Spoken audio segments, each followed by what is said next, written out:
elections are held to elect a new chair for the RCAC. So hopefully we'll do that quickly. I don't really have any announcements, so I'm just going to have everybody introduce themselves. Christina? Christina Jones. I'm the chair for the Northwest CAC. Joshua Gill, chair of West CAC. Donna Bailey, chair of the Hillsborough-Wade CAC. Robert Rice, chair of the Glenwood CAC. John Hinshaw, vice chair of Southwest. Susan Don, a second vice chair of Midtown. Sean Ferris, Mordecai, co-chair. Ulysses Lane, chair of Southeast CAC. Sorry. Kate Jaton, chair of Atlantic CAC. Eugene Weeks, chair of South CAC. Good evening, Deborah Ford, chair of East CAC. Good evening, everyone. I'm Chalisa Williams, and I'm chair of Central CAC. Welcome, Shalisa. I haven't met you before. Glad to meet you. Thank you. All right. Let's vote on the minutes from last month's meeting. Does everybody have an opportunity to read them? I'll take that as a yes. Anybody want to make a motion? Aye. Yes. Second. Motion to approve. Yeah. And a second. And a second. Okay. All in favor? Aye. Aye.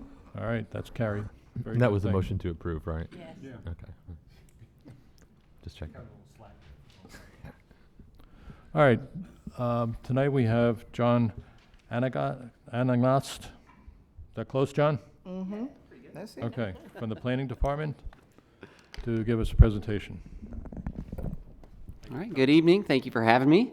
And I'll be talking a little bit about how the City of Raleigh's Planning Department plans for growth in the City of Raleigh. So I'll start with a little bit of background about the amount of growth we've been seeing the last few years, and then I'll talk about our policies that relate to growth, and then at the end, I'll have a little bit about how we measure how we're meeting those policies.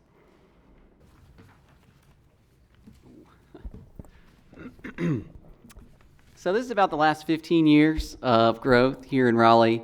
And so it's been a little bit variable the last few years at about between 1.5% and 3% per year of growth.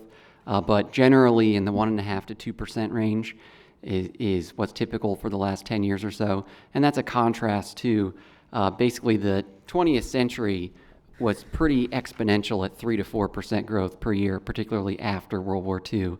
And so compared to especially the 80s and 90s, the growth is slowing down a little bit as a percentage rate. The other thing to note is that the land area that we have to expand into is rapidly becoming exhausted, or really was mostly exhausted in the late part of the 20th century. So you can see from this map, the colors are difficult to discern, but essentially that orange color you see in the center was up through the 1930s, and then basically the lighter yellow, green, blue, and darker blue on the outside is the 1970s and forward. So, not a whole lot of land growth in the first half of the 20th century, and then fairly explosive in the second half of the 20th century. And that is limited by the city's willingness to extend public utilities. That's the prime factor at this point.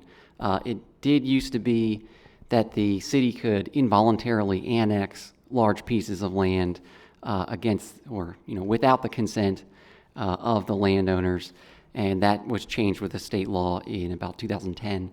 So at this point, the driving force is when a property owner wants to develop a type of development that needs utilities, they do need to annex, and that's what typically is what leads to the growth in a land perspective.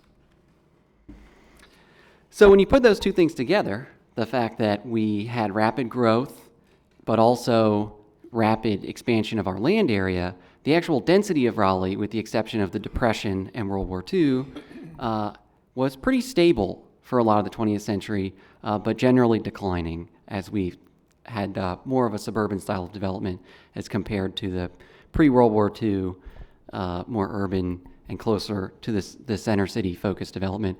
But in more recent years, as we've exhausted the land area and as we've seen more of a trend from a market perspective of a preference for urban living styles, we have seen the density go up.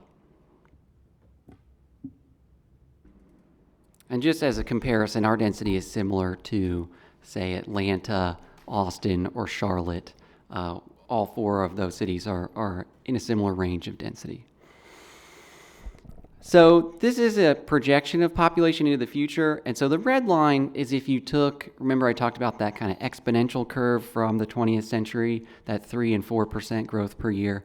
If you assume that that was going to continue for the next 20 to 25 years, you would get almost, or actually more than a doubling of our current population. So right now we're about 460,000.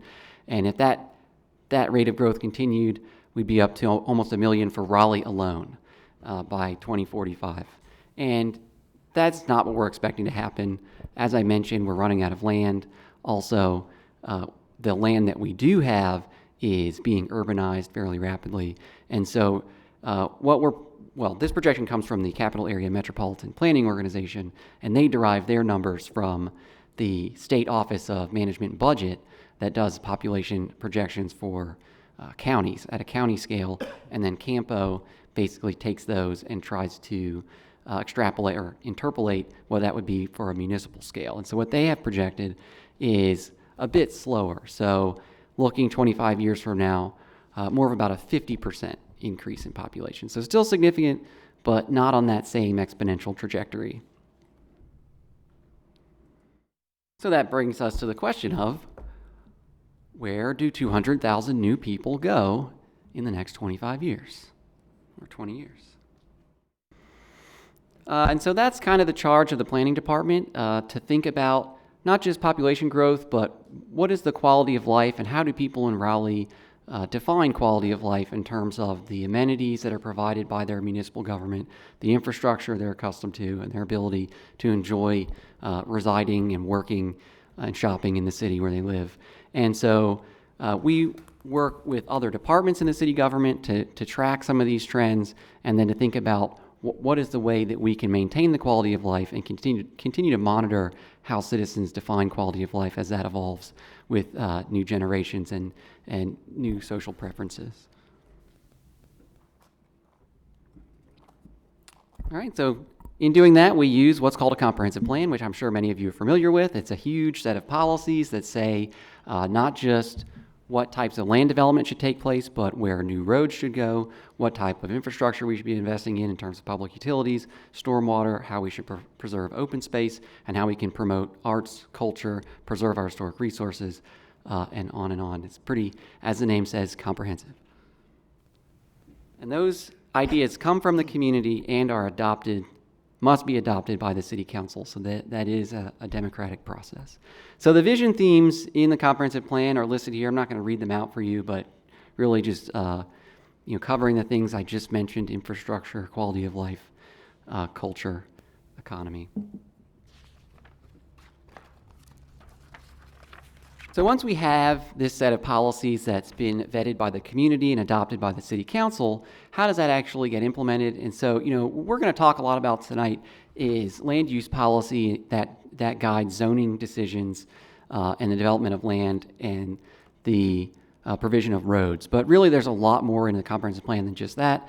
It does have a lot about, capital projects, for instance. So things like the Noose Resource Recovery Facility that has recently had a anaerobic digester to turn waste products from our wastewater into natural gas that can be used to power our city buses. Those types of projects start out a lot of times with a conversation between the public utilities department in this example and the planning department and saying, if we want to get that done, we need to put it into a plan and get endorsement by the city council to say, for the city council to say, we think that's a good idea, and then public utilities can put it into their capital projects program. But then also used to guide regulation of land development. And so the process is basically starting with policies, and then we have actions, and then the actions can turn into real world outcomes. And so here's one of those policies. This is the growth framework map.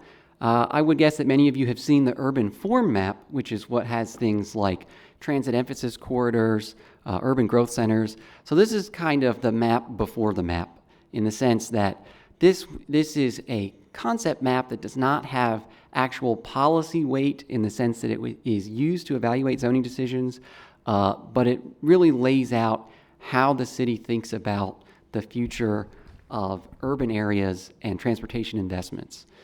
And so you can see you kind of have some blobs, as it were, that are of different colors, and those are basically meant to be nodes of urbanization, nodes where you're going to have more density, a diverse mix of land uses, so mixing residential, retail, employment, land uses, and having a walkable urban environment that also has good transit service. So putting all of those features together creates a well-functioning urban environment.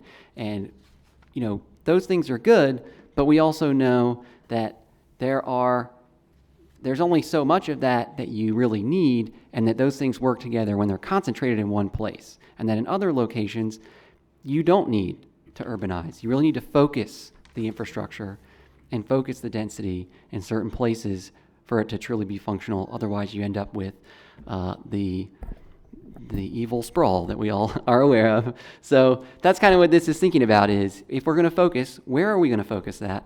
And then we take that and we translate it into some more specific ideas of what that means. So, you know, for the growth centers, of course, downtown is a growth center, but then you have growth centers that are a little bit smaller in scale and meant to be sort of your local nodes, your local urban areas. So city growth centers typically are going to be where you have a highway that it has transit service nearby, so where those two factors come together. That's an area where it's probably good to have high density of employment, because you have the workers can get there whether they're driving or riding the bus. And then mixed-use centers are even a little smaller still. So that's your local neighborhood shopping center, a little intersection near where you live, where you have just a few stores or a few commercial uses, but it's not a large urban center. And then on the growth framework map, we have different corridors. And these really speak to both the level of infrastructure investment that's expected, as well as the visual feel of the place.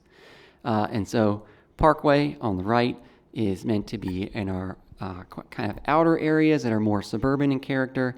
And so that is going to have more tree-lined, Parkway feel. And then your more urban corridors, of course, are going to have stronger multimodal transportation investments, and also more of a focus on buildings being closer to the street, which gives you what is referred to as an outdoor room. Essentially, it is documented that pedestrians feel more comfortable when the space in the public realm, in the public right-of-way, feels more enclosed. So when you have very large parking lots, very wide streets, that makes pedestrians feel uncomfortable. All right, so you take all those things, then we put them in the urban form map, which is what we have take our policy guidance from when it comes to rezoning cases. And so basically, not everything that you're going to see on the growth framework map shows up on the urban form map. So there is a little bit of selectivity in going to the stronger policy guidance of the urban form map. Most notably, if you look at the growth framework map, you'll see a lot of those blue blobs of the northern part of the city and the eastern part that are basically your, commercial corridors and intersections that have commercial uses. Many of those do not appear on the urban form map. And so really the growth framework map, when it's identifying those, is saying that's a historical development pattern that we recognize and know is likely to continue. But those are spaces where potentially they're too small of scale to really get the benefit from trying to increase density and infrastructure investments. But what you'll notice is that the centers and the corridors are pretty much a direct translation from the growth framework map. So you have downtown, you have your growth centers, you have your transit corridor, your parkway corridors. So pretty much just taking that growth framework, the concept map, putting it into a policy map that is used for guiding rezoning decisions. All right, and then working with the urban form map, we have the future land use map. And so this is at almost to the parcel scale. I know it's hard to make it all out. But this is basically saying where are different land uses appropriate in the future. And of course, our comprehensive plan is looking out to the year 2030. So this is also with that time frame in mind.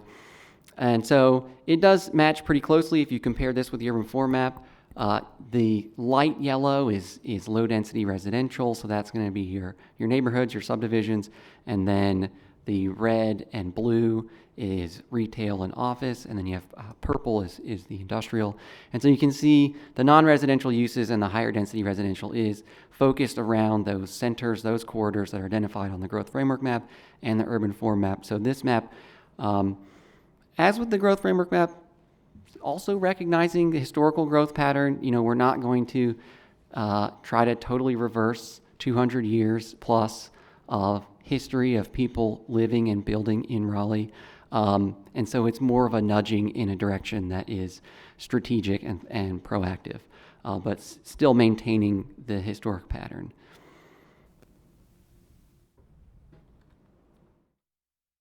So when you put those two things together, there's also this table in the comprehensive plan called Table LU2.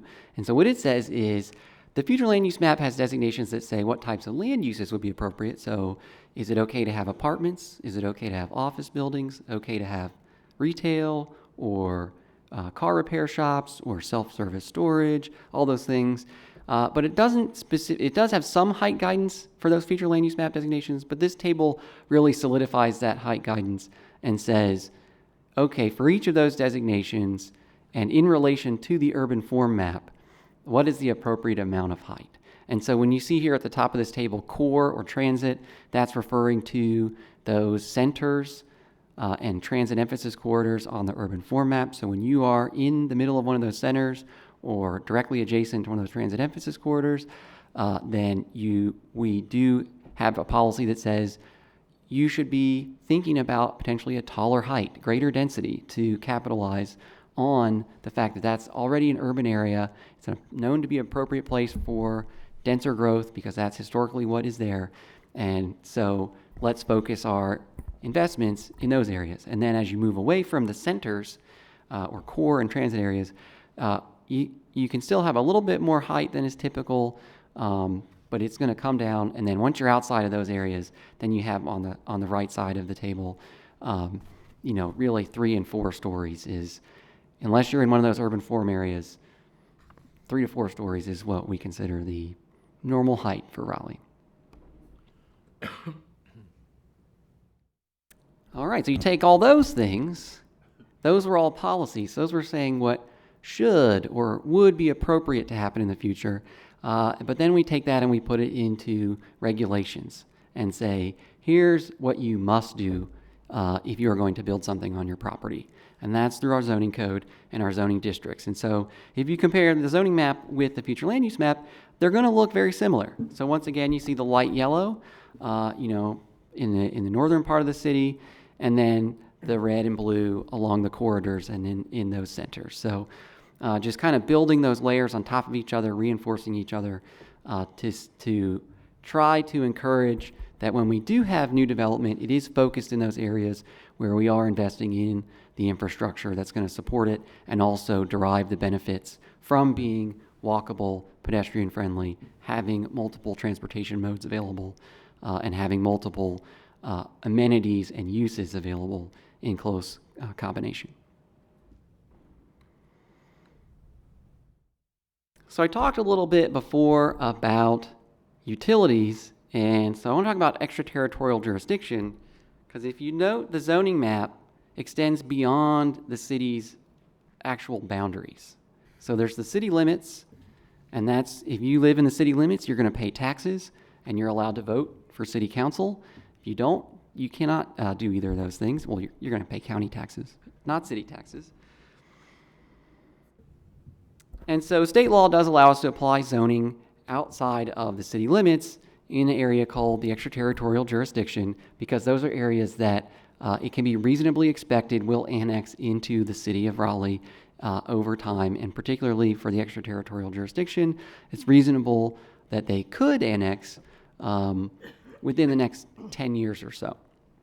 And so that's why basically the state has decided that it's more orderly if something's going to be in a certain jurisdiction in a foreseeable future, then you might as well have that jurisdiction applying its regulations now, because that's going to create the consistency of things like the design of roadways, the requirements for development, so that you're not ending up, once you do annex that area,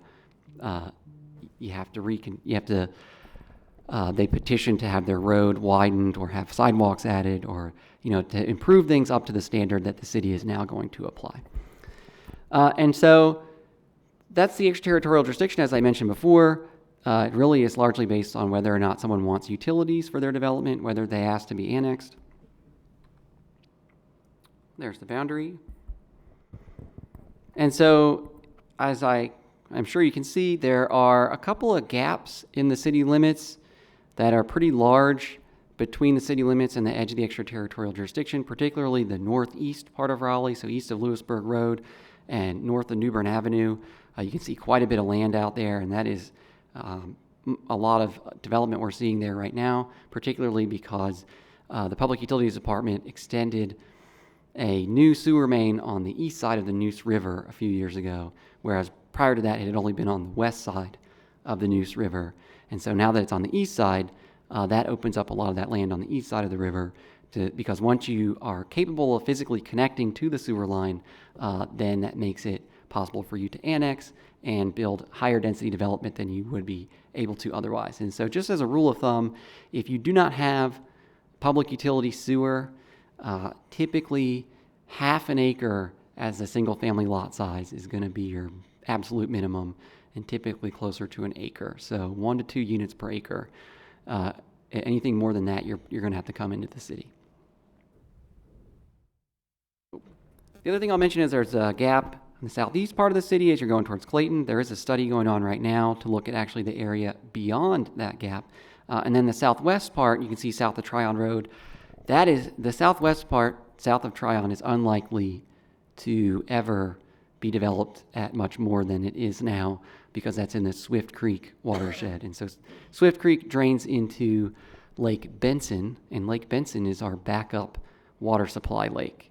And so we have a plan that says agreement with the city of Garner and the Wake County, and that's endorsed by the state, that basically says because of the need to protect Lake Benson from nutrient and sediment pollution that comes from higher density development, we have to limit the amount of development south of Tryon Road, essentially. And there's a similar rule for Falls Lake. So you'll notice north of 540, basically in between Falls of Neuse and Briar Creek, that's all in the Falls Lake watershed. There's a little bit of potential over towards Durham, but for the most part, it has to stay at about 1 unit per acre. All right, so even beyond the extraterritorial jurisdiction, there's things called urban service areas. And so what that means is we have our extraterritorial jurisdiction, and so do the other municipalities in the county. So for example, Garner, I just mentioned, Knightdale, Wake Forest. And so in some places, there are areas of Wake County that don't fall into anyone's extraterritorial jurisdiction. And so in some places in the United States, when there are situations like that, there begins to be sort of competition between municipalities to try to grab the land. I'm not sure why. I've never quite understood why that's desirable. It typically overextends your infrastructure and without a commensurate increase in your tax base, and typically is fiscally irresponsible, but people do it. But in Wake County, all the municipalities have gotten together and said, we're not going to do that. We are going to agree in advance that there's a line in the county, and on one side of that line, that will annex in the future if that property owner wants to annex to one municipality, and on the other side of that line, it'll annex to the other municipality, and we're not going to fight over land. And so there are two stages of that. There's short range, which is basically in the next 10 years, there's potential for utilities, and then beyond 10 years is called the long range urban service area. And just as another note, those questions about, the question about who's going to annex is not terribly important to who's going to provide the utilities when that area annexes, because every municipality on the east side of Wake County is served by Raleigh Public Utilities. As I'm sure many of you know, there was a merger of all of the municipal utilities on the east side of Wake County, so that's Garner, Knightdale, Rollsville, Wendell, Zebulon, and Wake Forest, combined into Raleigh Public Utilities. And so really the question is not so much from a utility perspective, who's going to provide the utilities, it's just what direction do they come from. So it's, you know, if you are annexing to Knightdale, you're going to connect to utilities that likely came through Knightdale first. You're not going to connect to another utility line that came through Raleigh territory first. So this is what that looks like. And so you can see the county is pretty much spoken for, with the exception of the Falls Lake watershed and the Swift Creek watershed, which you can see with the hashing or the kind of diagonal lines there. There is another watershed protection area in the far northeast part of the county. That's to protect the Neuse River from pollution. All right, so just to go back to a reminder of this table saying what the appropriate heights are. And so that's a good segue into, when we look at the future land use map, what do those things mean, those designations on the future land use map? And so these are some example photos of what you could expect to see in those different areas. And so rural residential is typically 1 unit per acre or less. Low density is 1 to 6 dwelling units per acre. So that's most of your subdivisions in Raleigh are in that low density range. You do have some slightly denser subdivisions closer into downtown that do get into the moderate density range, which is 6 to 14 units per acre. But then once you're in moderate and medium and high density, you're starting to talk about townhouse and multifamily development. And so, you know, this is where the heights come into play. So rural, low, and moderate have definitions based on the density. Once you get up to medium and high, it's not a density figure, but a height guidance. And that is because once you are in the medium and high density residential areas, you're starting to look at mixed use zoning districts.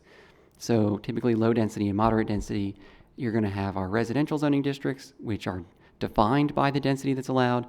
Mixed use districts do not have a strict numeric density control. It's really based on are you capable of actually building the building with all the other code requirements that apply, specifically parking and stormwater. The mixed use districts also go beyond residential mixed use into office mixed use, neighborhood mixed use, commercial, industrial. And so once again, height becomes a controlling factor for density for mixed use districts. And so office and residential mixed use, typically 4 to 5 is going to be your top height. Neighborhood mixed use, as you can see with this example at Hillsborough Street, is going to be your smaller scale neighborhood serving retail, and then does allow residential and office. Community mixed use has a larger range based on the urban form map, so you can actually have considerably taller heights for community mixed use. And then I don't know if you can see there, regional mixed use is what it says underneath the menu button there. And then central business district, which is our tallest heights, up to 40 stories. And then potentially, if you have a master plan, planned development zoning district, you could have it essentially any height that you could convince the city council to approve in central business district.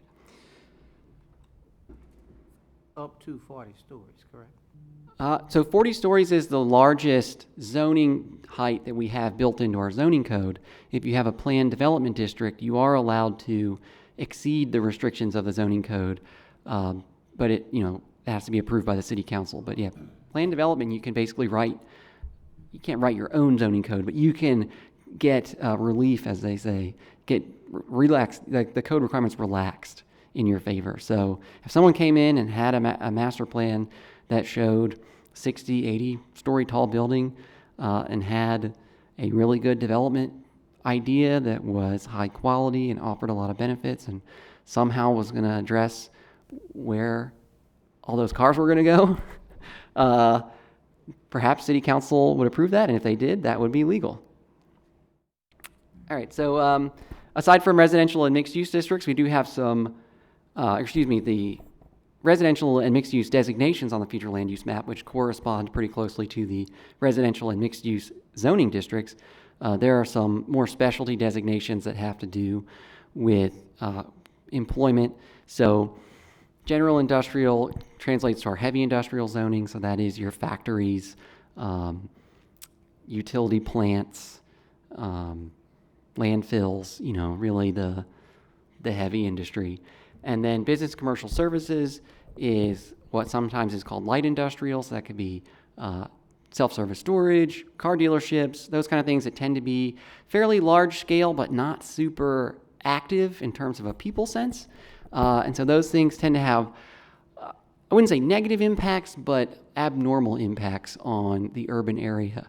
Essentially, a self-service storage is not a vibrant addition to an urban node. It's not going to have a lot of foot traffic. It's not really going to draw a lot of visual interest.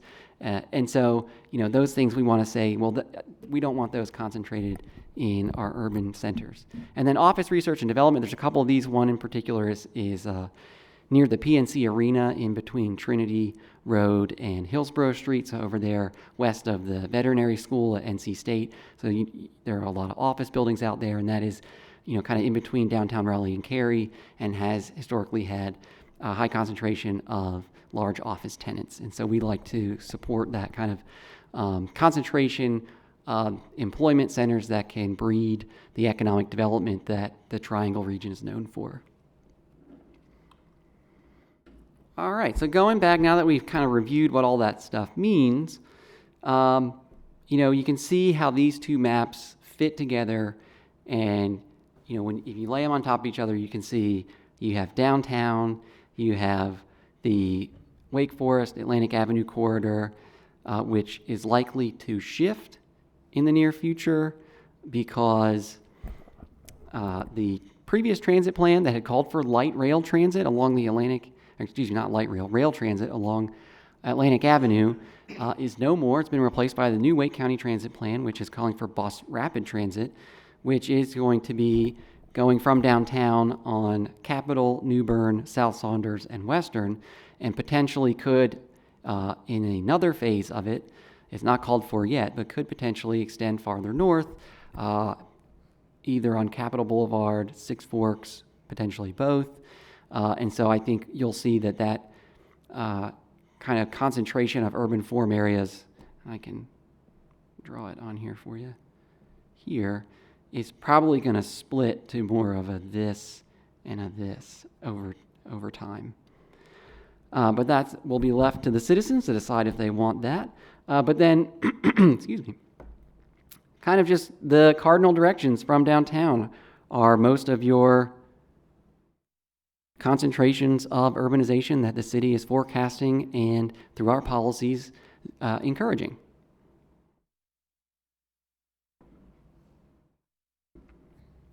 So we have a goal for how we know if we're actually being successful in focusing development and urbanization in those areas.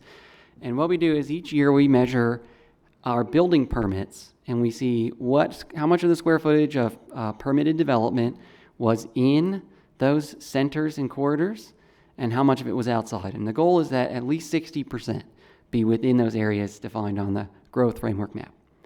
And so over the last, this is a little bit older, so we don't have 2018 numbers just yet, but for the 4 years prior to 2018, you can see it is around 60%, some one year exceeding 70%, but generally in the target range of around 60%. We measure other things. So we can also look at residential permits. So this is housing permits by the type of dwelling unit over about the last, between 2010 and 2016. And so you can see the darker blue at the bottom is single family, and so that's been pretty stable, but increasing a little bit. up to about 1,000 per year. But really, the big story from this chart is the apartment units. So you can see in the immediate aftermath of the recession, pretty quiet in terms of apartments. And then in recent years, the majority of our new dwelling units permitted are in apartments. And so I think that is telling in terms of how much of the development is going into the centers and corridors. When you look at the zoning map, oh, where'd my zoning map go?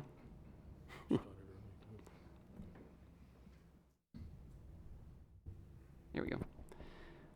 That all those light yellow areas on the zoning map do not allow apartments. And so just by reasoning, by logic, you can tell that if most of our dwelling units are being permitted in apartments, they must be going in the areas that allow apartments, which is the areas around our centers and corridors. All right, and that was my last slide, so I'd be happy to take any questions. Yes?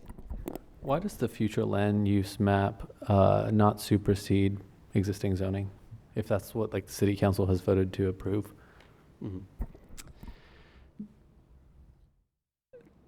Well, some places do that. There are some cities that, when they adopt a new land use plan, go in and change the zoning. That can be politically contentious. I don't know if you remember the remapping process. So after the Unified Development Ordinance was adopted in 2013, which was a replacement for the old zoning code. So we got a brand new zoning code. So those mixed use districts I talked about did not used to exist. That was all new zoning that was created, not from whole cloth, but a lot of it, a solid 70% of that zoning language was pretty much brand new in the mixed use districts and had much more of an urban form and form-based component to it than it had previously. And so when that was done, they were able to, for the residential districts, just change the zoning by dint of changing the zoning code. And they didn't have to do any zoning map amendments. So it didn't actually change the zoning in terms of the name of the zoning district on anyone's property. But for the mixed use districts, or what had previously been commercial districts, that did require a zoning map amendment, which meant that something like 30% of the city had to be rezoned by the city without the consent of the property owners at one time. And that I was a summer intern during the public hearings for that, so I caught the very tail end of it, and I can tell you it was contentious. Many people were not happy, and that typically, from a political standpoint, it can be better to allow the property owner to request the zoning, and that's the way we prefer to do it, is for the property owner to request the rezoning, and then we have the policies in place. And I think, we have ways of signaling to property owners that a rezoning is something that could be beneficial for the city in the future through the process of small area plans and corridor studies. So the city, it's not that we're totally passive in saying, here's a policy map, and we're just going to wait until the property owners figure out what they want to do. We're going to listen to the citizens. We hear from the community that, this area either has an infrastructure issue or seems to be developing quickly and not in a very strategic or thoughtful way. And the city council will authorize a small area plan to say, okay, well, let's talk about what infrastructure, what public amenities we are willing to invest in that area to try to encourage that growth to go in a particular way that is going to be advantageous both for the property owner and for the community at large. And then a lot of times property owners, when those plans are adopted, which the plans typically include also a recommendation or a policy recommending that particular areas in that study be denser or have a more intense land use. Those property owners then get the message and they say, oh, this is kind of a green light from the city council. They've invested in the infrastructure. They've given me a policy recommendation that I could ask for more that would be good for me economically. Now's my time to come in and ask for that. And so I think those processes are how we can be a little bit more specific and strategic with little pockets of the city that we see could benefit. Has the city ever done an exercise to look at the current zoning, map of zoning, to, if it was built maxed out, how many more people that would accommodate? Because you're saying we need to plan for 200,000 people in the next 20 years. I myself have done that. Okay, and what is it? What numbers do you come up with? I don't know the numbers off the top of my head. I can tell you, if you just look at the zoning, we still have a considerable amount of capacity, and it's largely from that mixed-use zoning. So if you think about the fact that most of the commercial corridors that you drive in Raleigh, think Capitol Boulevard, think Glenwood, right? All of those areas are zoned for at least 3 stories. But a large portions of those corridors have single-story retail. And so they're just missing out on 2/3 of their potential development. And in many places, like around Triangle Town Center, around Briar Creek, is actually taller heights zoned, 5 and 7 stories. That is just not being used. And so there is considerable capacity. I think what is difficult for the city to address is not that we lack capacity, it's that there's what our code says is possible, and there's what the market says is going to make money. And that is largely dependent on what banks are willing to finance. And so banks like things that are sure bets. They don't like risk. And so that typically means doing the type of development that they've always done, or financing the type of development that they've always financed. And so it can be kind of difficult, even when we say our policies support vertical mixed use. Our zoning map allows vertical mixed use and supports it, and gives you parking reductions for doing certain things that support mixed use and pedestrian friendly environments. Though even when we offer incentives to do those things, the market only responds in some places. As you all, I'm sure, are aware that some of your communities that you represent seem to be the bullseye for developers. And so, you know, that's why we continue to do area plans, continue to do corridor studies to say the city's willing to invest, and we hope the developers will come along. Is that why We're going to need to cut this off. Last question, okay? I was wondering why there were so few condominiums when there were plenty of apartments. Is that because of the financing? Condominiums that's kind of a weird data gap in a sense, because our zoning does not recognize condominium as a distinct dwelling unit type, because zoning is not allowed to dictate ownership, and that's really what condominium means. I mean, you can have an apartment condo, you can have other types of condos. So really you should assume that means apartments, and you just lump that in the same category. But they have a different permit. Thank you. Mm-hmm. John, thank you very much. We appreciate it. Good presentation.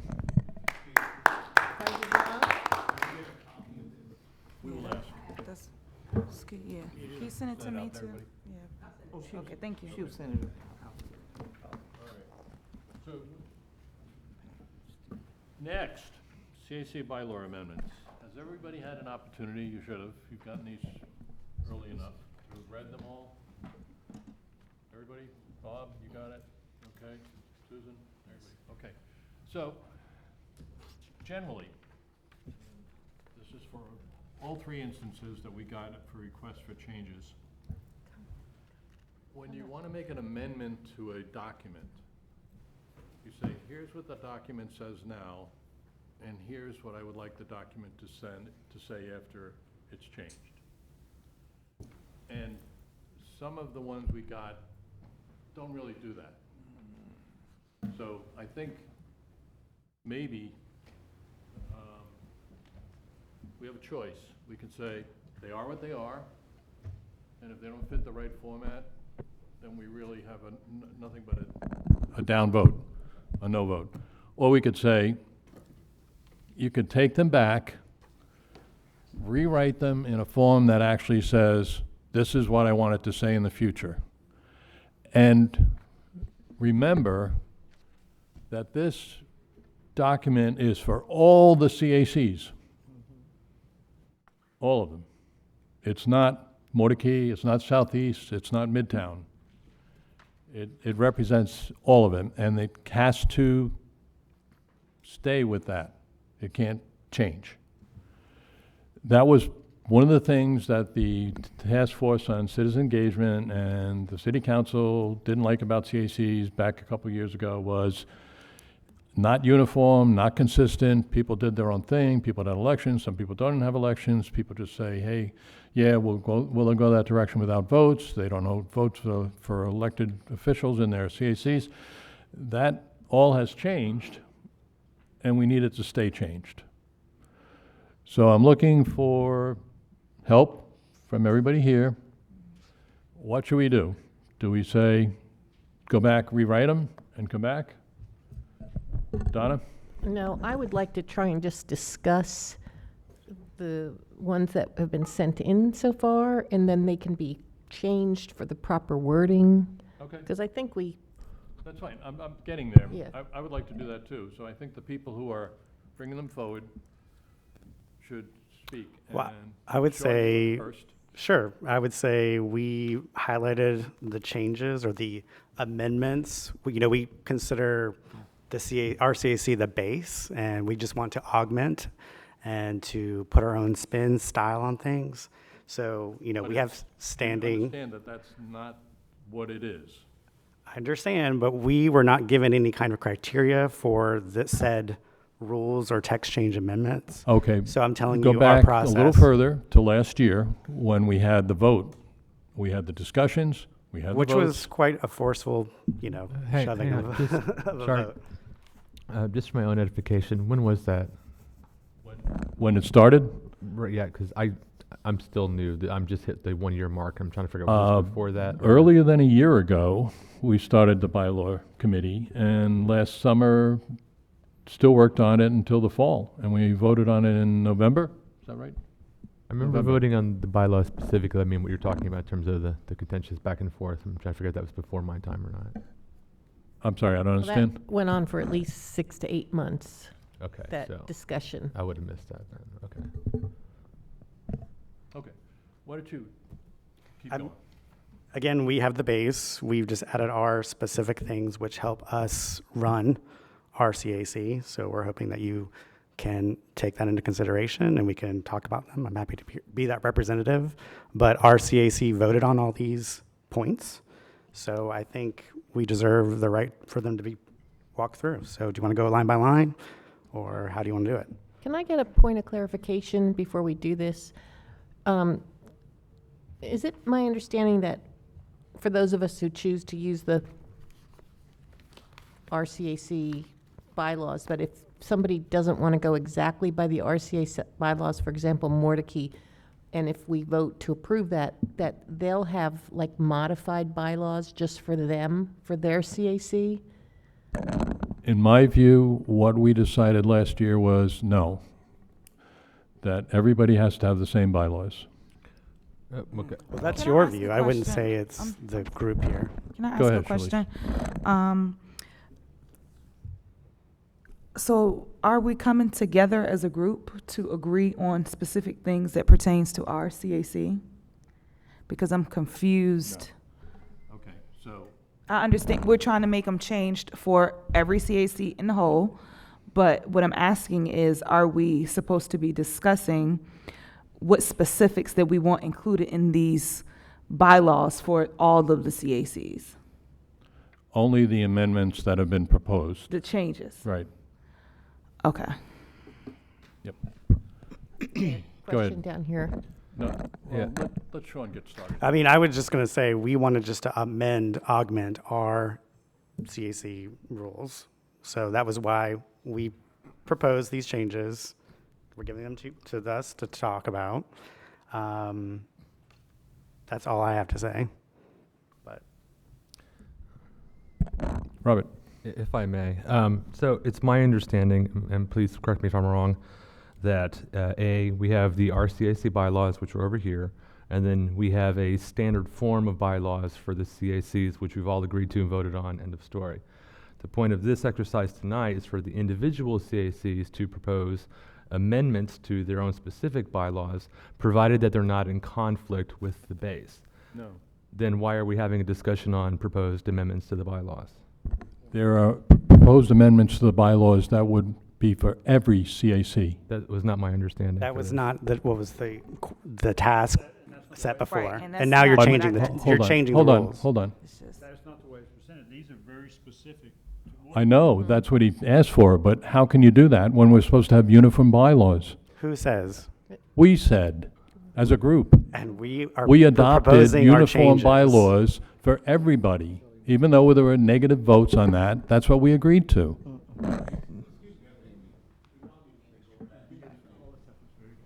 I would agree. Hang on a second.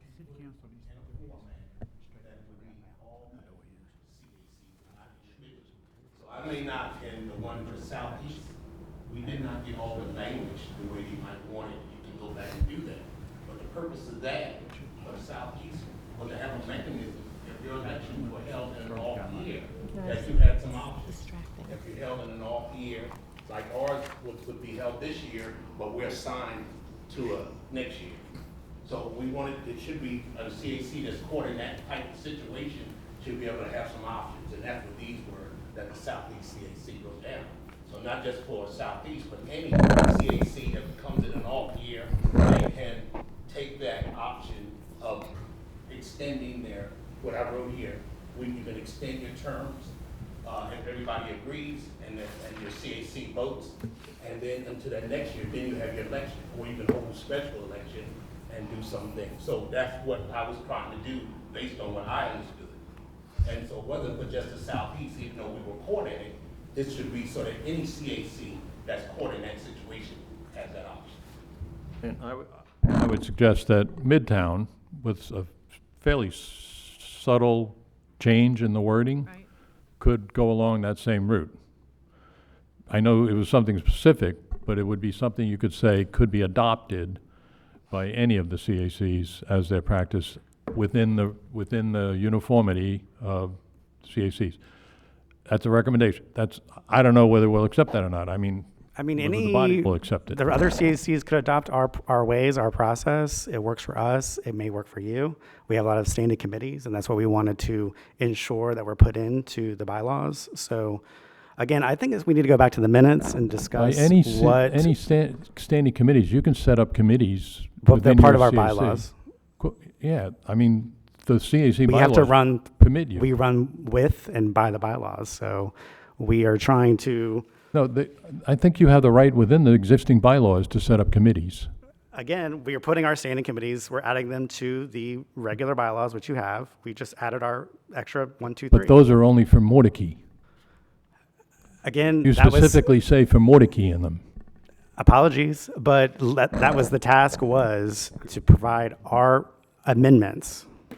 Specific to your CSC. and Yes, that I was- can't speak for the other CACs. That was my understanding as well. I concur So with that. I'm So- finding it strange that all of a sudden we understand this. Is everyone else, we're bringing their, Mordecai, I mean, Midtown's bringing theirs, and they're bringing theirs. So help me understand what's going on. Point of clarification, these amendments that we're looking at tonight, these apply to the master Right, No. right. guidelines, Okay, bylaws. we're saying we're two.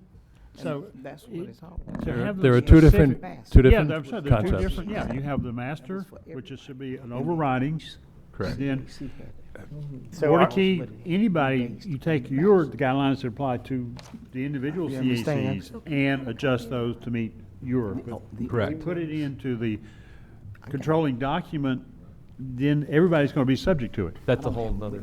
Yeah. Right, Michael, can I speak?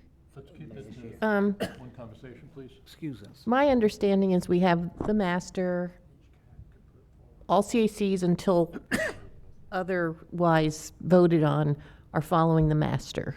But I thought that once a year or in September that we got to vote and that to allow the individual CACs to make adjustments for their CAC. So And that's where we have to, I think we need to really clarify that point. You're saying that, you know, if Mordecai wants to make some changes. What I'm saying is that we went through this last year, where people wanted specific things for their CACs to be in the bylaws, and that was not voted on to be allowed. That we had a uniform set of bylaws for all the CACs, consistent, uniform, operating rules, regulations, meetings, all that stuff. If we start whittling it down, we're going to end up in the same situation, and we're not going to have any high regard by the Kent City Council or anyone else. How is that feasible? I mean, there is the master that is still within our document, and how are any proposals able to be amended? You know what I mean? If you're just saying there's only a master and that's it. And we waited till this time, you know, we proposed these in February, so I'm just, we waited, and here we are. So I'm just trying to understand, we're still being blocked to present this information. So, Oh, you're presenting it. what? We've got it.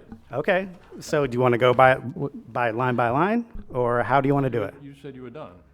Do you want I- to do that? Here, so it's highlighted here in red. In the original document, it was blue. So here are the red means what we want or to add to the master.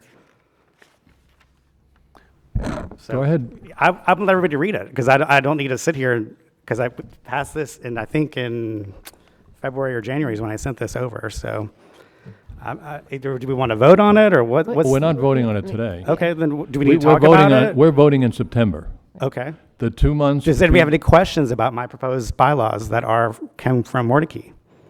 Can we please clarify if we vote, not tonight, but whatever changes, that it's going to change everything? I don't think that was, we need to go back to the minutes and define, because I think we are on a different track here. It was my understanding that the bylaws that we adopted were to bring consistency. And then us as a ruling body would have a say in any changes going forward, and that is how we that is how our CAC maintained order going forward, so that each CAC built on the base, but we're not allowed to make changes without the 2/3 or majority or whatever. That is how I understood the our CAC keeping consistency. Then how was is my how are the individual CACs able to change their bylaws? No, that's what at he's all? saying. But So no. you're presenting your changes and then And we that, vote on it. For that was 2/3 my to approve your understanding individual. too, that we have this fundamental base bylaws that we all have, and that if any CAC wants to amend theirs, that's where they come to us for this approval. So that's not my understanding. My understanding was, because of the way we did it last year, if you make an amendment, it relates to all the CACs. Because you're adopting a change to the master document. Okay. I'd like to go back to everyone. the minutes, Yeah. because I feel like have one direction and everybody else Yeah. is on another.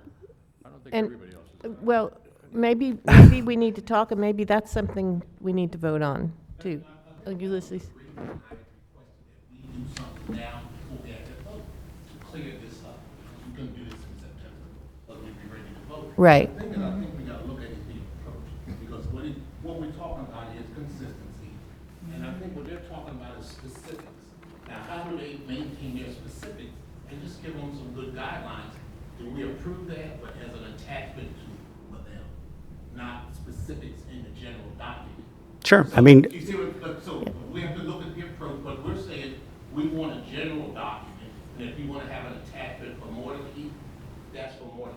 You know what I mean? So I think we're not saying you can't do what you're saying to do, but Mordecai in a general document confuses everybody else, but it's more specific to you. Now, they can be adopted by others.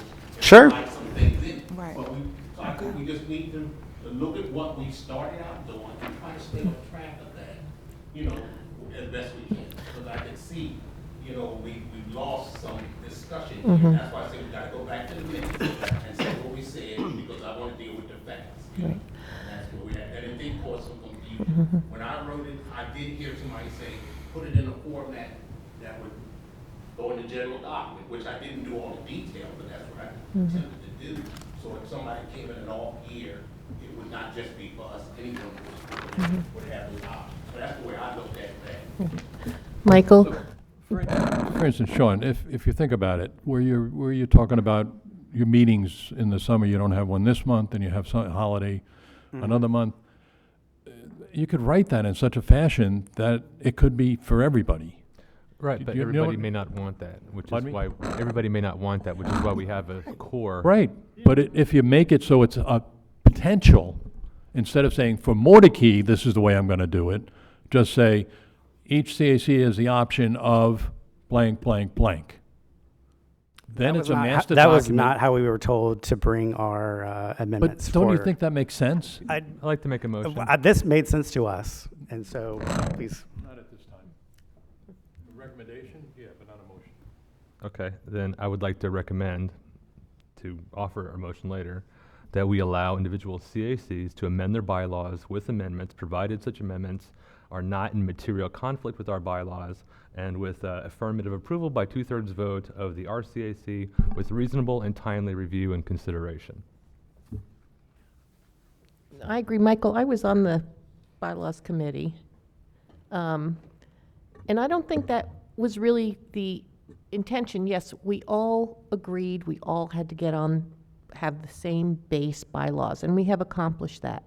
But now, the whole nature of citizen engagement and citizen input, we have to allow for some flexibility with that, because I think that is kind of what we are. We all are, all But represent I'm different saying people. you can do it in such a way, without putting the word Nordica in there, or Southeast in there, or Midtown in there, you can do it. I think And that's I'm going to asking make, that you think about I doing think it that that's way. going to make the bylaws very complicated, and I don't think it has to be that complicated. I think as long as the fact that any other CACs bringing their changes to us, we get the say of whether we approve those bylaws or not. If we don't approve them, then it's no. Tell But- us what's not working for right, you. and then And I can get that back to my if what they're neighborhood. asking for, because we're probably only talking about maybe 3 or 4 CACs that might want to have something a little more individualized.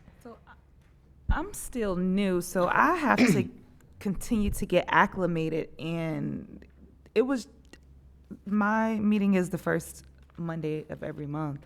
So I have to be able to really communicate with Central CAC to figure out what they want. I was not here last year. I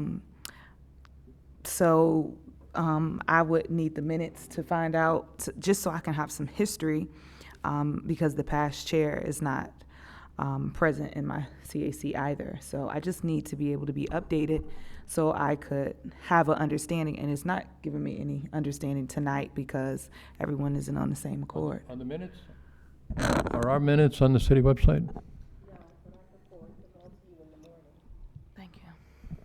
Well, let me say something, please, man.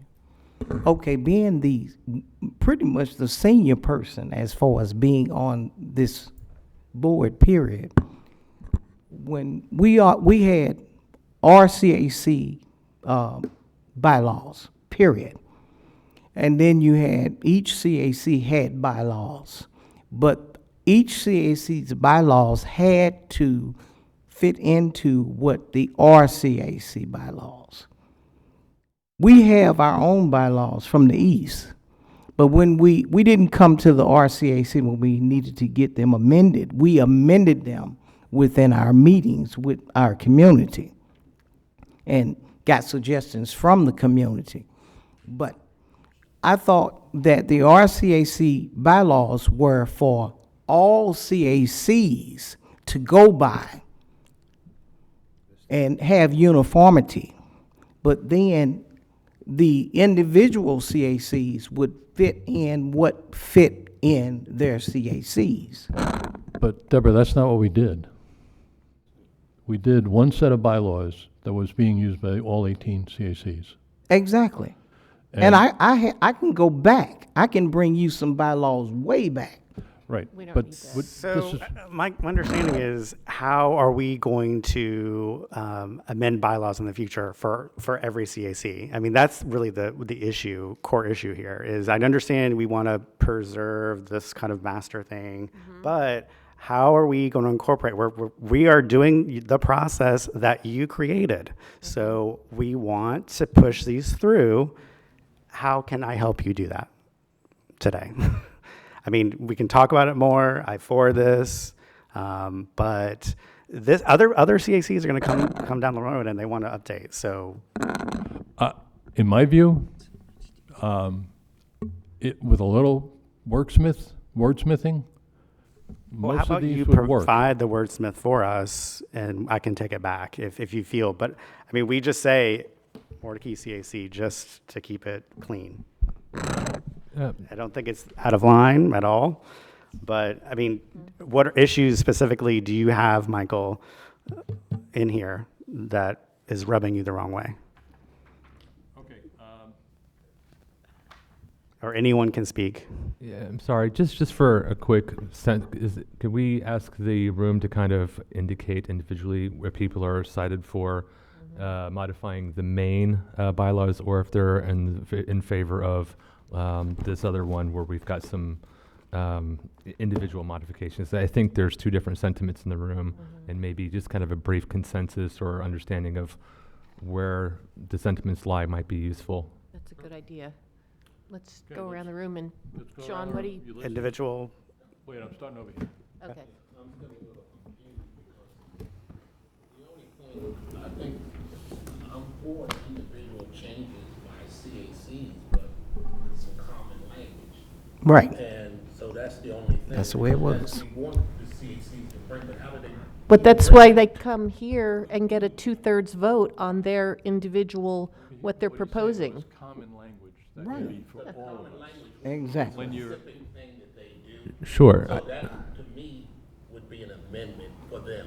Right. The CAC, and it wouldn't change our document, but it would support them in having an attack, if you went that way, or guidelines that they wanted, I don't know. Right, So that's what I'm that's what I'm asking for.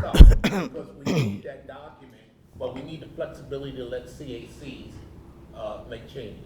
Right, so, How does that change that document? Absolutely. Or that's just an attachment for that CAC, once we approve it, I don't know. right, so that's where so there's the, whether or not we allow the changes and then the procedure for allowing those changes. I'm trying to understand, are we I'm leaning very towards- wary of doing anything that takes the uniformity out of this because of the criticisms we got Sure. before. If somebody's going to vote every 15th year, I know you say we're not going to vote for that, but somebody might just say, I want to do that. But Michael, by the fact that the individual CACs are bringing their proposed changes to the RCAC body for approval, we won't approve that. It's Okay, like, but you look, can't have. we're putting into wording, these words are changing our document, not his document, our document. No, but that's where I think, that's where the We're miss. amending the CAC's No. document. No, I don't think, and I think that's, hang on a second. We have the power to decide that. Are we going to allow individual CACs with the RCAC approval to make amendments to their bylaws? Now, everyone right now, we're all using the same bylaws. And so I think this is what we talked about. If you, as an individual CAC, want to make some changes, you bring it to our body. If there's something in there that is going to be inconsistent with the RCAC bylaws, then we just won't vote in approval for that. But if it's, to make what they're doing now, I just don't see how that's a problem. You don't. I don't. I do. Yeah. I think And anything that's listen, gonna I say sat through Mordecai every single, This is gonna be a problem. Anything that says southeast is gonna be a problem, and that's the wording that's in here. I said, if he wordsmiths it properly, Well, you can tell make us it what's suitable. wrong. Will you tell me what's wrong in this document? We can go through it together as a team here, but I'm feeling a little resistance from you, Michael, and I would love to see a little more openness on these changes. So, I'm telling you, I could approve them if we get the wordsmithing correct. well, it's well, not just you, it's the whole body. Right. It's the whole body. But I would, But- I mean, I would go along with them, Right. okay? I'm not, Robert had He a still talk had his- about, we yeah, please. still need to go around and see where everybody stands. Ulysses, I think what you were saying was kind of allowing individual CACs to make theirs. We still have this master. And yes, you'll have to master, and I just can't figure out how we can do that. Right. Okay. I don't see how we do that either. Where in the bylaws does it say there has to be a master? I mean, the bylaws say we need 2/3 vote to make changes. So we're here to make changes. The CACs, We are this is our CAC, no, the CAC's document. the RCAC document. The CAC's document. excuse- That's the thing. it- Seems to have forgotten all the discussion we had last year, how In- we didn't allow people to vote 6 times or different times of the year. We made everybody agree to vote at the same time every year. Right, and we have that now. We have a nice But if we uniform change doc. it, we don't have it. If I may be recognized. Yeah, go ahead. So in the interest of time and moving this along without getting into discussion or debate, I'd like to suggest we start kind of pulling off to see kind of where everybody is. We can come back and deal with procedures and the details later. But I think this first issue of whether or not we as a group want to even entertain the idea of allowing the changes is an important first step. Personal perspectives and everything aside, and I respect everybody's opinion here. And my opinion may change one way or the other based on what the overall sentiment is. I'm not looking for a vote, I'm just looking for a kind of Okay, so. up or down. I'm gonna make everybody have to say, if you're in the no change, means no changes to the overall CAC document. If you say yes change, you're saying changes to the individual CAC document, okay? Which is distinct from making changes to the master. You can do it for the local and not do it to the master. Right, so one is no change to the local without doing it for everybody, and the other one is you can do for the local. You ready?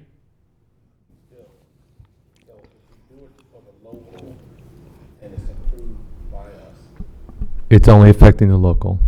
that's what I'm saying. Right. Yes. Yep. And that's what they're bringing it for. Right. Yes. As long as it's clarify the local amended CAC bylaw. R, is that the RCAC? No. No, this is the CAC. So the Individual. CACs have adopted that bylaws as of right, okay. Can I say that real As quick? as of right now, all Okay. the CACs use the You allow RCAC individuals to bylaws. change theirs. Yes, but that's what they're bringing, because they're allowing them to present their request to be changed, right? Right. Yeah, Okay. we still vote. Kate? Am I allowed a few extra minutes, or should I just say yes or no?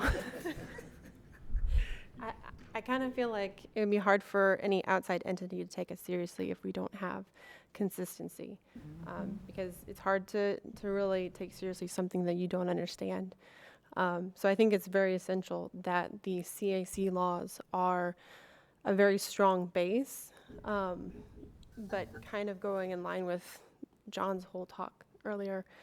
You can have Wake County zoning, and then within that you can have Raleigh zoning. So I think it's important that we recognize that every area is slightly different. In order to get full representation from our citizens, we have to be able to tailor ourselves. So I would be, I guess, yes to being able to have some individual bylaws for your particular CAC, but it can't be in conflict with the overall CAC bylaws.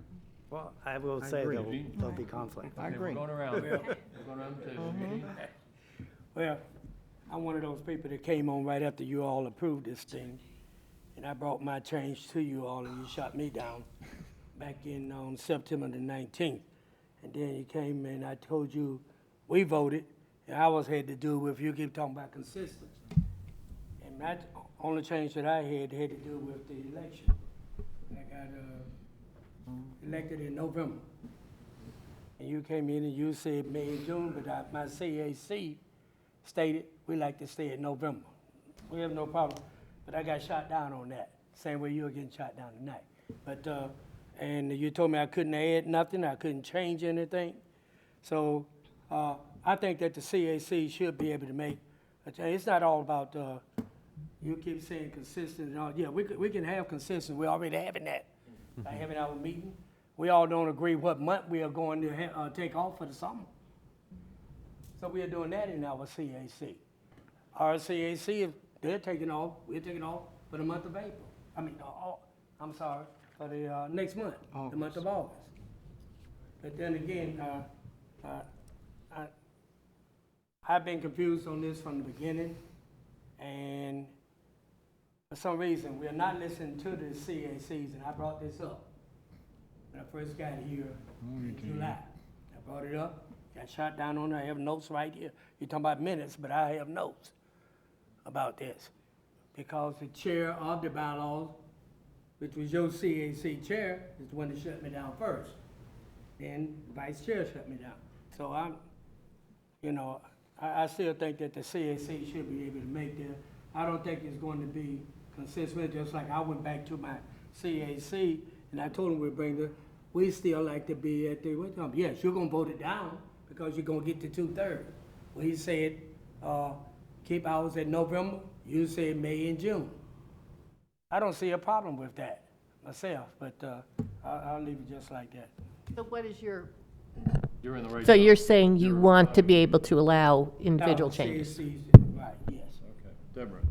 Well, I just, like I just said, I thought that the overall was to bring conformity, because what you said, people were not voting, some were voting, some weren't, some were, So I thought the RCAC, which is what it was originally called, RCAC, was the main bylaws that we went by. But each CAC had individual bylaws according Well, to that's the history. that but remember CAC. last year, we changed that. I may have not been here because I went out of town, so I don't remember a lot of what went on last year. But I do remember some because I was told a little bit.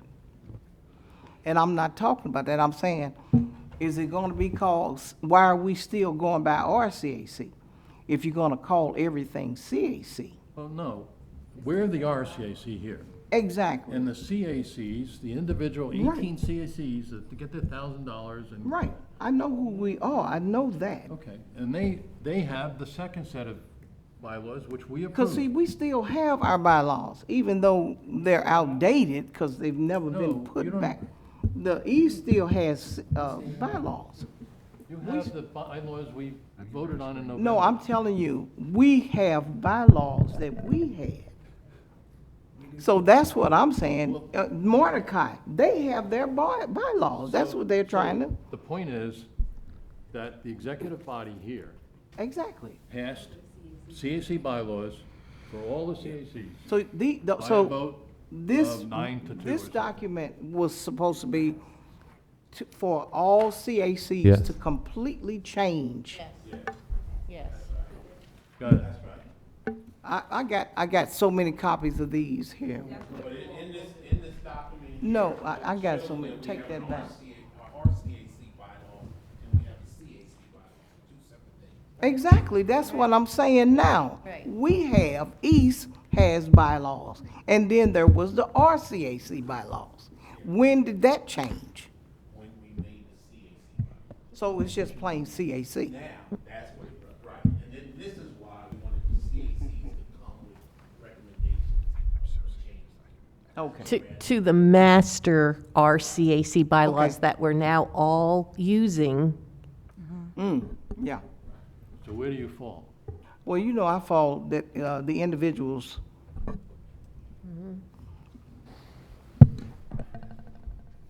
You can abstain if you want. She Yeah, fall- please. Yeah. Yeah, She please. abstains. Because she's Well, I'm gonna give going me to the one left-hand second. side. Christina? I have a quick just understanding of this, of what we're all saying, because like you said, we are saying two different things. I'm trying to put it into an example that makes my brain understand what we're saying. And what I've come to is this. If I'm looking at it like the United States and I look at our Constitution, and our CAC bylaws are our Constitution, each state is allowed its own Constitution. Exactly. So what I don't think has been made clear on our part as the body who has instilled this is making the example of what we were trying to do. So what I'm understanding is if our CAC, which we're working on those bylaws, is the constitution of our thing, are we allowing each state, each different CAC to have their own Constitution still in line with the Constitution of the United States, saying, or sorry, of the RCAC, still in line. So you can't discriminate you can't keep women from voting because that is on our Constitution. But can the state of Florida do something a little bit different that doesn't mess up the United States Constitution? Is that the example that makes sense that's what makes sense in my head? Am I confusing everyone now that I've said it? No, that's exactly what I think. Okay. I think that was part of the original discussion tonight was because what Sean is proposing for Mordecai would apply to everybody. Okay, if I may, there's a further clarification here. I could very well be the guy that, is completely off base. So just to reiterate, it's my understanding that we have the RCAC bylaws, which we're currently in the process of reviewing. And then we have the CAC bylaws, which we recently voted and everybody has now adopted and is equal straight across the board. 2 sets of bylaws. We're talking about this evening is letting individual CACs amend, not necessarily change, but amend or make small minor modifications to the base CAC bylaws as it applies to them. Right. So it's just because my brain is on a 3rd grade level, so please, I apologize for that. But what you're saying is those CAC bylaws that we amended are saying, okay, every state currently now has the same constitution. Yes, right. And now we are trying to amend those to be in line with bylaws that we have not even amended yet. Oh, no. We've already agreed that, Just the never mind CAC RCAC, bylaw. just the CACs. Okay, right. And okay. all we're talking about is letting individual ones add, change, make minors, provided that it's not in conflict with the template that we all have adopted. And gets 2/3 approval from this body. Yes. And that's the thing, so we're not going to let a CAC create something that's not consistent with the master. Okay, then on that, I'm sorry I've taken so much time in my example. On that, I would have to go with the individual. Individual.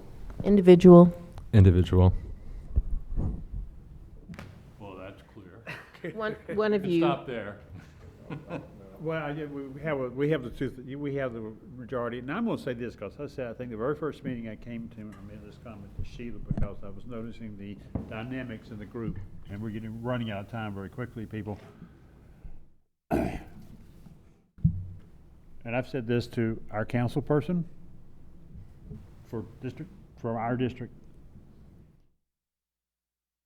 If we're not careful, we can destroy the RCAC. If you make this too complicated and too rigid, these are all volunteer positions, and you're not going to get people to volunteer.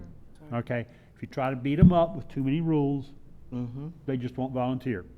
I'm just, just a warning going forward. We got 6-7 minutes, so. So are you individual or are you for? Well, yes. Individual. Yeah. For individual? Because we'd already got we got the 2/3. Well, okay. we weren't looking for vote. Okay. We were looking for sentiment. I want to understand the Yes. feeling of the room, Yeah, so I want to make sure individual. everybody. We just want to hear from everybody. Yeah, And individual. we know where you stand. Fighting for individual rights. And again, we are using this base, and we are only adding, for example, a bullet point E for Right, ourselves. so then we come to the point when we get to, for the things you're recommending, to get the RCAC 2/3 approval. So depending on what it is you're asking, maybe you'll get approval and maybe you won't. And at that point, Is the procedure that we have to clarify each point, and then we vote on each point? I feel like that is the way we have to do it. We have to parse it out and Yeah. do each I agree. line by line. Yes. And get a vote on each one. Exactly, thank you. yeah, Get a Vote on each one. on each change, Point on that we are each bringing amendment. forward, you have to vote. Because I think everyone has different opinions on each of those points. Okay. So do you want me to write anything differently, or we're That's up keeping to it? you now. Okay, I'm going to keep it as it is. Seems to have We're going to keep it as it is. so Here's the you figure out existing. what you're gonna do. The existing is Hold on, here, um, and our modified has the little red mark hash. There's a question. Yes. If I can. Deborah? Deborah. I want to ask, for one, because we don't, if we have our break next month, that means there's no meeting, and we won't be back until September. Right. And then that'll be the vote, so there won't be no discussion. Or is that discussion and vote There'll gonna be be? no discussion in September. No. No. Vote.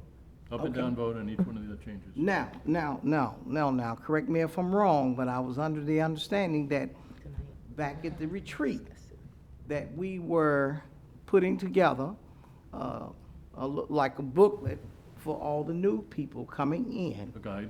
A guide. Okay.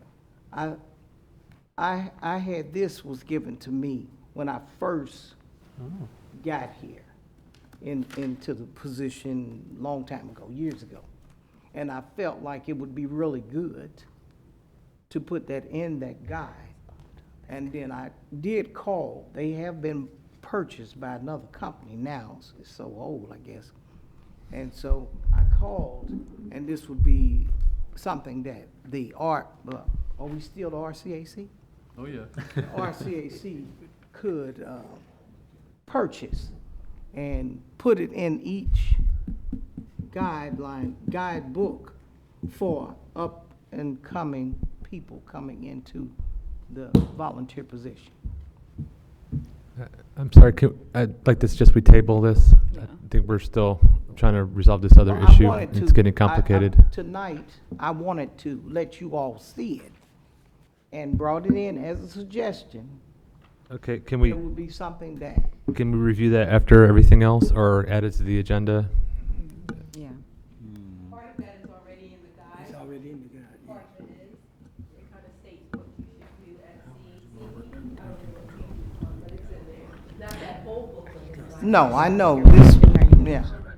Is it possible that we move that to an email and start, just because we have things, only have like 4 minutes left and we still have other things to get to before we leave, so if we can. Okay, make given that, can I email. make a suggestion? Those little dots, right?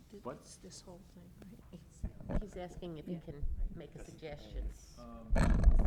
Really quick, Robert, because we're going to do this vote thing. Yeah, I know. So I'm suggesting that first, just so we maintain some procedure, that we actually vote now that we've got some consensus and have something, because if there's some question as to whether or not we've even agreed to this, number one. And then number two, I think, as you mentioned, it's important to go over each of the points and actually discuss them, especially because I think we're all agreed that any changes are going to be significant and we should consider them in a timely fashion. As much as I know some people would like to get these things done, I don't think we should be voting on anything tonight given the short time frame. And we should probably vote on that as well. Maybe others have a different opinion. I'm sorry, you vote on what? Any changes or amendments? They're going to be voted on in September. Okay, so we're just We're not reviewing voting them on them tonight. now. Okay, September. all right, I'm good. But I'd still like to make the motion just so we're all agreed and we've got a thing on paper. Is that fair? Make we a will motion, vote and on then you got a second, and I- then we'll. Okay. Then I'd like to make a motion that we allow individual CACs to amend their bylaws with amendments, provided that such amendments are not material conflict with the core bylaws, and with affirmative approval by 2/3 vote of the RCAC, with reasonable and timely review and consideration. I'll second. Okay, We, I think we've discussed this far enough. Can we vote? We'll Yeah. vote? Okay, all in favor, say aye. Aye. Aye. Any opposed? No. Okay. Okay, Okay, now, we're clear on that. we're done with that.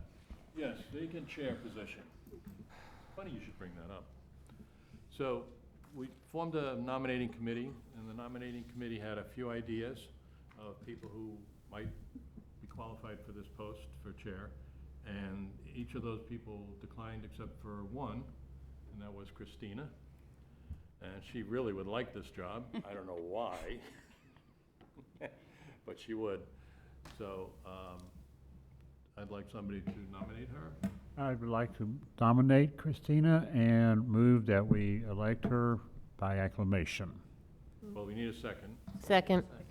Well, remember that you fill the position, it will only go until December. You'll be living up the rest of Shelley's position. Right, and then she can run again. Yeah. And then if you all want to vote her back in, then we would have to do that again. Right. Just follow We understand. RCA's.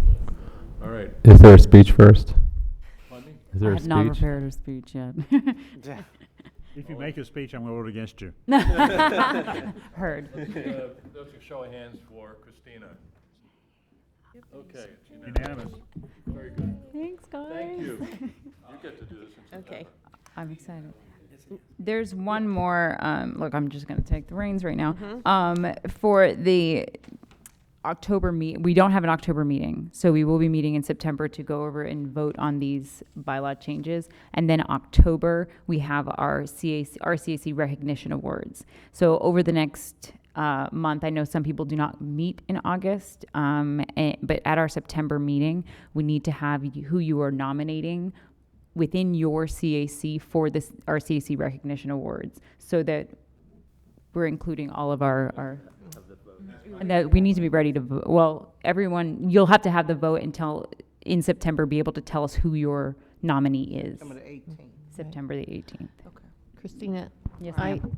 I would like to propose for the September agenda that we have nothing on the agenda to give us plenty of time, since we didn't have time tonight to talk about all these proposals, that we have, the meeting is, we will discuss the proposals, and at the end of the meeting, we will vote. So to not have anyone on each of those, to not have anyone else on the agenda, to just have it. It can't be at the end of the meeting because you're going to vote on each one of these. Okay, but we need to allow 85 to 90% of the meeting allowed for discussion and understanding, and then the other part, and how you figure that up if Sean's proposing for the Mordecai, maybe he goes through everything and we go back and we just vote on the different items, because it may not be, that they all get approved.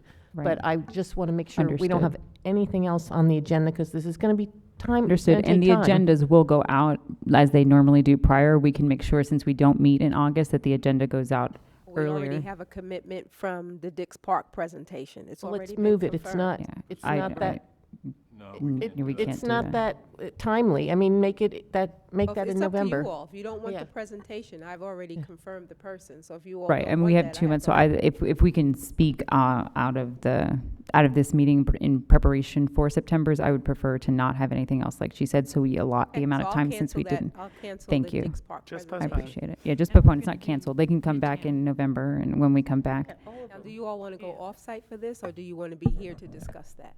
I'd like to be here. Okay.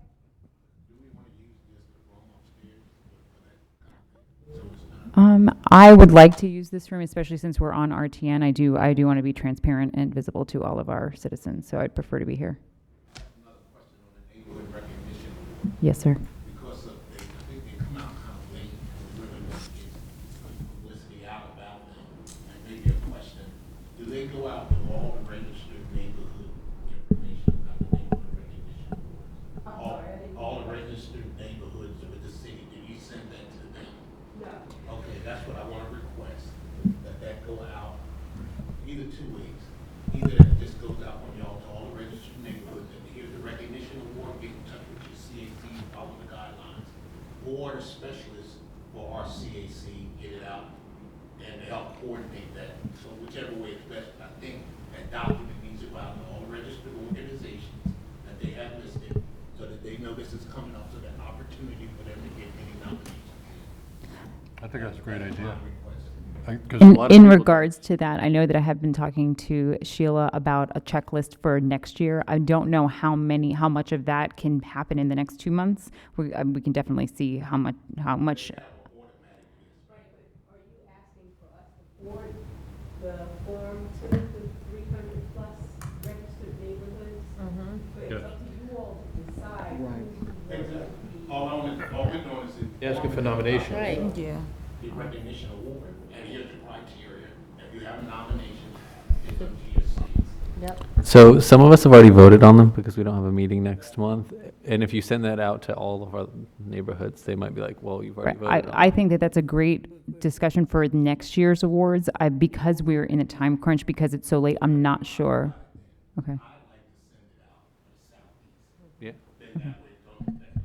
So I'd like either if you can, or a neighborhood specialist, and those others that want to request that, do that. Then it doesn't Right. And then it would be something that we would add, because I've asked Sheila for the future, we get a checklist so that we start talking about this, in January, so that those things can happen, because I do agree that they should. I just can't make the promises that it will happen for everyone in this short time frame. Sure. Mm-hmm. Sure. Sheila, So Ed Sheila, should we Hillsborough- send those requests to you directly? So if each CAC, if you would like Sheila's assistance and the Housing and Neighborhoods assistance, please go to Sheila and see what is available for this year, and we'll get that into that checklist for next year to make sure that we do this as a uniform for next award ceremony. One last comment, I wanted to make sure that, the amendments include the other amendments, right, from Midtown and the other one? Okay. Yes. Yeah, because it sort of got lost in Yes. All right. it will only take 30 seconds, Well, I mentioned your name a I couple think. times. Right. Thanks. All right. Thank you. Thank you, guys. Can I have a motion to adjourn? Motion. I believe you can. Thank you. Have a great month, 2 months. Have a great month off. Thank you so much. I'd just like to throw down. And we'll talk, Oh, y'all get out of here. so